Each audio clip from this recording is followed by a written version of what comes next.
20,000 करोड़ रुपया हर साल का नुकसान हो रहा है। 70% धान और 75% से ज्यादा गेहूं सरकारी समर्थन मूल्य पर खरीदा गया है।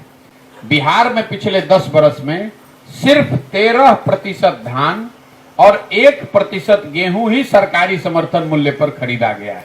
बिहार में गरीब कल्याण योजना के तहत 5 किलो नहीं बल्कि 4 किलो अनाज ही लोगों को मिल रहा है। इसमें प्रखंड और जिले के स्तर पर यहाँ पर जो अधिकारी और जनप्रतिनिधि हैं वो मिलकर 35 से 40 रुपए प्रति क्विंटल की दर से हर महीने पैसा ले रहे हैं।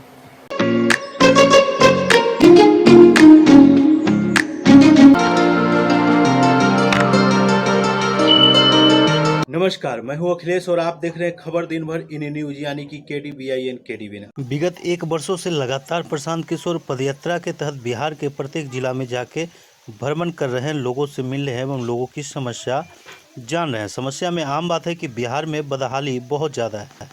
प्रशांत किशोर कहते हैं कि बिहार में भ्रष्टाचार इतना है कि गरीब को मिलने वाला 5 किलो अनाज भी गरीब को नहीं मिल पाता है, वो भी बिचौलिए और भ्रष्टाचारी आपस में मिलके खा जाते हैं। जोड़िएगा तो सर्वेक्षण बता रहे हैं कि 20,000 करोड़ रुपया हर साल का नुकसान हो रहा है।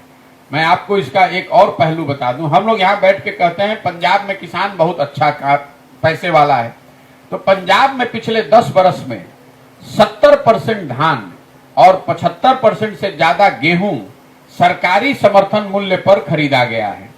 बिहार में पिछले 10 वर्ष में सिर्फ 13% धान और 1% गेहूं ही सरकारी समर्थन मूल्य पर खरीदा गया है। ये यहाँ पर आलम है किसानों के फसलों के दाम को लेकर। दूसरे किसी फसल के लिए तो खरीद बिक्री की सरकार की जो समर्थन मूल्य है उसका कोई सवाल ही नहीं पैदा होता है, लेकिन धान के लिए ये प्रतिशत है पिछले 10 वर्ष में 13%। ये जितनी पैक्स वगैरह की व्यवस्था बनी हुई है, अगर बिहार के किसानों ने 100 क्विंटल धान उपजाया तो सिर्फ 13 क्विंटल धान ही सरकारी समर्थन मूल्य पर खरीदा गया। इन 3 समस्याओं के बाद 4 जो केंद्र सरकार की योजनाएं हैं जिन पर यहाँ काम हो रहा है उस पर मैं टीका टिप्पणी करना चाहता हूँ। केंद्र सरकार की सबसे बड़ी योजना है प्रधानमंत्री गरीब कल्याण योजना, जिसमें लाभार्थियों को 5 किलो अनाज मिलने की बात है। अभी तक ये मेरा 9वां जिला है, 3500 गांव में लोगों को जाकर देखा समझा। बिहार में गरीब कल्याण योजना के तहत 5 किलो नहीं बल्कि 4 किलो अनाज ही लोगों को मिल रहा है। उसकी वजह यह है कि जो अनाज आ रहा है गरीब कल्याण योजना में उसमें प्रखंड और जिले के स्तर पर यहाँ पर जो अधिकारी और जनप्रतिनिधि हैं वो मिलकर 35 से 40 रुपए प्रति क्विंटल की दर से हर महीने पैसा ले रहे हैं। और ज्यादातर जगह पर लोग वीडियो पर बताते हैं कि इसमें विधायक लोग भी शामिल हैं। विधायकों को भी बाजाप्ता 6 रुपए से 8 रुपए प्रति क्विंटल हिस्सा उनको मिल रहा है। ये 35 से 40 रुपए प्रति क्विंटल की जो चोरी हो रही है, इसी वजह से लाभार्थियों को 5 किलो के बजाय 4 किलो अनाज ही मिल रहा है। दूसरी केंद्र सरकार की बड़ी योजना है स्वच्छ भारत अभियान, जिसके तहत हर लाभार्थी को 12,000 रुपए मिलने थे शौचालय बनाने और उसके उपयोग के लिए। मुजफ्फरपुर के बारे में तो मैं कोई टीका टिप्पणी नहीं कर सकता हूं। सकरा में जो मैंने देखा और इससे पहले के जिलों में जो देखा, खुले में शौच आज भी ज्यादातर गांवों की सच्चाई है। नाक पर गमछा बांधे बगैर आप गांव से बाहर निकल नहीं सकते हैं, क्योंकि ये शौचालय बनाने की योजना में लाभार्थियों से अधिकारियों ने 2,000 रुपए प्रति शौचालय पैसा लिया है और उसके बाद उसने शौचालय बनाया कि नहीं, उसका उपयोग कर रहा है कि नहीं, इसकी चिंता किसी ने नहीं की। तीसरी जो केंद्र सरकार की बड़ी योजना है वो है आवास योजना, प्रधानमंत्री आवास योजना, जिसको गांव देहात में लोग इंदिरा आवास योजना कहते हैं।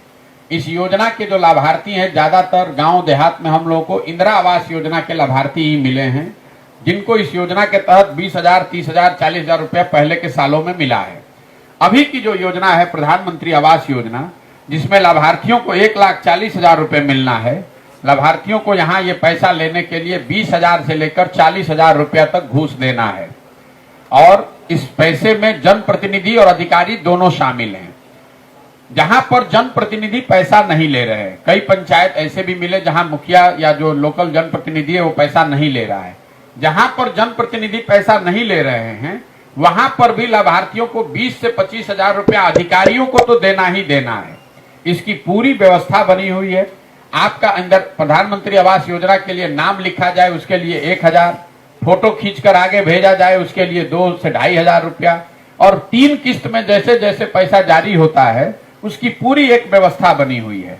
एक किस्त जारी होता है, अगर वो पैसा अधिकारी तक नहीं पहुंचा तो बैंकों को कहकर अकाउंट को ब्लॉक कराया जाता है ताकि वो पैसा आगे निर्गत ना हो।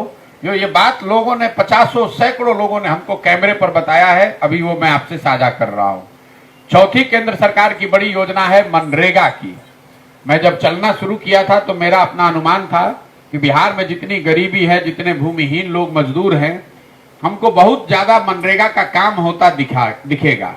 मैं अभी 11 महीना से चल रहा हूं, आपको ये बता रहा हूं कि अभी तक हमको मनरेगा का सक्रिय काम कोई दिखा ही नहीं, और हम हर दिन पंचायत और गांव में ही चल रहे हैं। रास्ते चलते हुए लोग ये बताते हैं कि 2, 4, 5 साल पहले मनरेगा में ये वृक्ष लगाया गया था या कोई मिट्टी की कटाई भराई हुई थी। कुछ लोग ये भी बताते हैं कि आंगनवाड़ी सेंटर में, पंचायत भवन में मनरेगा के मजदूर का उपयोग हुआ है, लेकिन मनरेगा का कोई सक्रिय काम हमको दिखने को नहीं मिला। जब मैंने इसको आंकड़ों में देखा तो वो चीज आंकड़ों में भी दिखा। पिछले साल बिहार सरकार का मनरेगा में यूटिलाइजेशन है 39%। मतलब अगर 100 रुपया बिहार को मिल सकता था मनरेगा के तहत केंद्र से, तो बिहार सरकार की लापरवाही की वजह से सिर्फ 39 रुपया ही हम लोग लेकर आए। 61 रुपया तो दिल्ली में हमने सरेंडर कर दिया, और जो 39 रुपया लेकर आए, मनरेगा में 40 से 50% की दर से पीसी काटा जा रहा है। तो मिला जुलाकर 100 रुपया जो मनरेगा के तहत लोगों को मिलना चाहिए था, उसके बदले में लोगों को 20 से 25 रुपया ही उस वर्थ काम मिला है। ये 4 केंद्र सरकार की योजनाओं के बाद मैं राज्य सरकार की कुछ योजना जो चल रही है उस पर टीका टिप्पणी करूंगा। यहाँ 7 निश्चय के अंतर्गत जो काम चल रहे हैं, उसका पहला 7 निश्चय का योजना था युवाओं के लिए बेरोजगारी भत्ता। ये योजना 2015 में बनी थी। उसमें ये बताया गया था कि 18 से 35 साल के हर युवा को बिहार में प्रति महीने 1000 रुपया कम से कम मिलेगा, ताकि उसको मजबूरी में बाहर जाकर मजदूरी नहीं करना पड़े। आज तक अभी हमको इसका कोई लाभार्थी मिला नहीं। पत्रकार बंधु भी कोई सवाल नहीं करते हैं, क्योंकि इस योजना को न शुरू किया गया न कहीं लागू किया गया। लोग इसको करीब करीब भुला ही दिए हैं कि कोई योजना ये थी भी। दूसरी बड़ी योजना है स्टूडेंट क्रेडिट कार्ड की। ये भी योजना 2015 में लॉन्च की गई थी। उस समय का अनुमान था कि बिहार में करीब 1,25,00,000 बच्चों को इसका लाभ मिलेगा। 12वीं के बाद अगर ये योजना लागू रहती तो 12वीं के बाद पढ़ाई के लिए किसी भी परिवार को अपने बच्चे के पढ़ाने के लिए अपने जेब से पैसा खर्च नहीं करना पड़ता। योजना ये थी कि बैंकों से बच्चों को पढ़ाई के लिए साधन मिल जाए, जब उनको नौकरी मिल जाए तो वो पैसा वापस बैंकों को कर पाए। अभी तक जो सरकार, बिहार सरकार का अपना दावा है कि पिछले 9 वर्षों में 8 से 8.5 लाख बच्चों को ही इसका लाभ मिला है। इस योजना को भी अधिकारियों ने और सरकारी विभागों ने करीब करीब ठंडे बस्ते में ही डाल दिया है। तीसरी जो बड़ी योजना है जिसकी चर्चा आप लोग आम करते हैं, वो है नल जल योजना। नल जल योजना में 2015 में ये अनुमान लगाया गया था कि 25,000 करोड़ रुपया खर्च किया जाए तो बिहार के हर घर में नल से पानी पहुंचाया जा सकता है। योजना शुरू हुई और उसके क्रियान्वयन में जो गलतियां हुई हैं, जो बंदरबाट अनियमितता हुई है, उसका परिणाम ये हुआ है कि 2/3 से ज्यादा नल जल योजना कहीं चल नहीं रही है। या तो योजना ठीक से बनी नहीं, या बनकर चली नहीं, या चली तो अब वो बंद हो गई है। ज्यादातर वार्ड सदस्य जो इसको बनाने में जिनकी भूमिका थी, वो लोग चुनाव हार गए हैं। जैसा आपको मालूम है, पिछले साल जब पंचायती स्तर के चुनाव हुए तो 90% वार्ड सदस्य चुनाव हार गए। नतीजा ये हुआ कि जो नए वार्ड सदस्य आए हैं, अब उनको पुरानी योजना टूटी फूटी जर्जर हालत में मिली है। एक और जो समस्या है, जो नल जल योजना जिसकी वजह से नहीं चल रही है, वो वजह है जिस जमीन पर ये योजना बनी हुई है उसका मालिकाना हक। हुआ ये है कि जो उस समय वार्ड सदस्य था, उसने अपने जमीन पर या अपने दोस्त मित्र के जमीन पर ये योजना बनवा दी। लोगों को ये समझाया गया कि अगर आपके जमीन पर ये योजना बनेगी तो आपको सरकारी नौकरी मिल जाएगी, 6,000 8,000 रुपया आपको मिलने लगेगा। अब वो वार्ड